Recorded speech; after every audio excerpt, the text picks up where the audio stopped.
आप देख रहे हैं अल्फा डिफेंस हिंदी में आपका स्वागत है।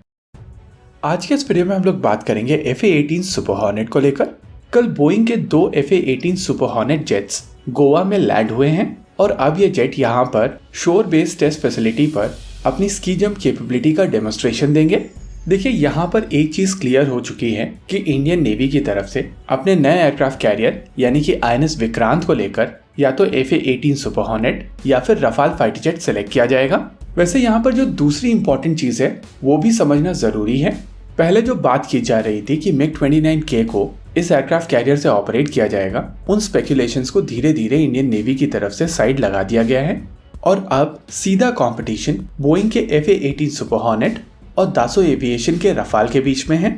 कुछ समय पहले दासो एविएशन की तरफ से अपना रफाल फाइटर जेट गोवा लाया गया था और गोवा में शोर बेस्ड टेस्ट फैसिलिटी पर इस फाइटर जेट को इवैल्यूएट किया गया था।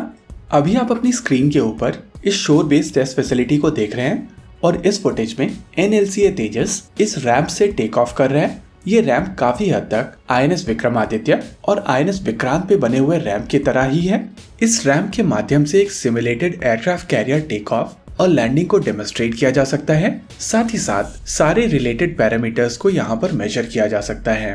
नेवल लाइट कॉम्बैट एयरक्राफ्ट तेजस जब INS विक्रमादित्य पर लैंड कराया गया था तो उससे पहले जो सारी टेस्टिंग हुई थी वो इसी फैसिलिटी में की गई थी और ये सारे के सारे टेस्ट INS विक्रमादित्य और INS विक्रांत को सिमुलेट कर सकते हैं। देखिए, इन दोनों ही एयरक्राफ्ट्स को लेकर यानी कि FA-18 सुपर हॉर्नेट और दासो एविएशन के रफाल को लेकर इंडिया में ओपिनियन काफी ज्यादा एक्सट्रीम है और अगर आप इसी वीडियो के कमेंट सेक्शन में जाकर देखेंगे तो बहुत सारे लोगों की तरफ से कहा गया होगा कि आएगा तो रफाल ही, लेकिन रियलिटी में ये कंपटीशन टफ है और ये दोनों के दोनों वेंडर्स यानी कि दासो एविएशन और बोइंग इस कंपटीशन में काफी ज्यादा एफर्ट डाल रहे हैं। देखिए, हम लोगों की ओपिनियंस इतनी ज्यादा स्ट्रांग हो चुकी हैं कि इस पॉइंट ऑफ टाइम पर अगर हम लोग एक कंपैरिजन करते भी हैं तो उसका बहुत ज्यादा इफेक्ट व्यूअर्स के ऊपर नहीं पड़ेगा और हम में से ज्यादातर लोग एक एयरक्राफ्ट को लेकर बायस्ड हैं। लेकिन यहाँ पर ये चीज समझना बहुत जरूरी है कि ये जितनी भी स्पेसिफिकेशंस इस समय इंटरनेट पर मौजूद हैं ये इंडियन नेवी के लिए यूजफुल नहीं है। देखिए, दोनों ही एयरक्राफ्ट्स को यानी कि रफाल और FA-18 सुपर हॉर्नेट को as a carrier borne aircraft के तौर पर विकसित किया गया है और ये दोनों के दोनों एयरक्राफ्ट्स कैटोबार टाइप के एयरक्राफ्ट कैरियर से ऑपरेट करते रहे हैं। लेकिन इंडियन नेवी के एयरक्राफ्ट कैरियर्स यानी कि INS विक्रांत और INS विक्रमादित्य स्टोबार टाइप के एयरक्राफ्ट कैरियर्स हैं और जो स्पेसिफिकेशन रफाल और FA-18 सुपर हॉर्नेट कैटोबार टाइप के एयरक्राफ्ट कैरियर के साथ में देते हैं वो डेटा स्टोबार के साथ में इफेक्टिव नहीं होगा और स्टोबार एयरक्राफ्ट कैरियर के ऊपर इनकी परफॉर्मेंस नीचे आएगी और इसी वजह से ये जो गोवा में टेस्ट किए जाएंगे इनसे आने वाला डेटा काफी ज्यादा क्रूशियल होगा, क्योंकि इसी डेटा के बेसिस पर ये चीज समझ में आएगी कि इन दोनों एयरक्राफ्ट में से कौन सा एयरक्राफ्ट स्टोबार टाइप के एयरक्राफ्ट कैरियर के लिए बेहतर एयरक्राफ्ट है। वैसे दासो एविएशन की तरफ से रफाल का डेमोन्स्ट्रेशन दिया जा चुका है और गोवा बेस्ड शोर बेस्ड टेस्ट फैसिलिटी से इस एयरक्राफ्ट ने कई सॉर्टीज भरी थी, तो नेचुरली इन सॉर्टीज से related data already Indian navy के पास में है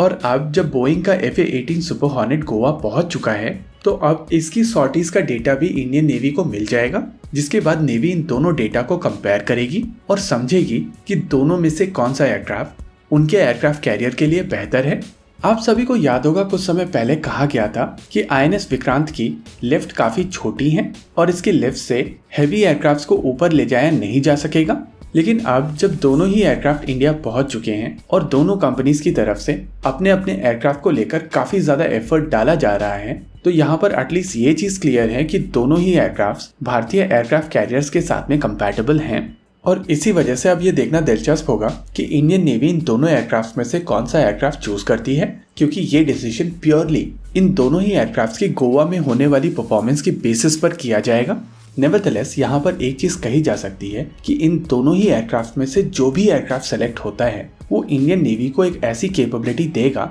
जो इस समय इंडियन नेवी के पास में नहीं है। क्षमताओं के हिसाब से लेटेस्ट ब्लॉक के FA-18 सुपर हॉर्नेट और दासो एविएशन का रफाल M MiG-29K से एटलीस्ट आधी जनरेशन आगे है और इसी वजह से ये एयरक्राफ्ट जो इंडियन नेवी को क्षमता देंगे उससे इंडियन नेवी की कैपेबिलिटी बहुत हद तक बढ़ जाएगी। इसी के साथ आज के इस वीडियो में रखते हैं केवल इतना ही। वीडियो को अंत तक देखने के लिए धन्यवाद। देखते रहिए अल्फा डिफेंस। जय हिंद।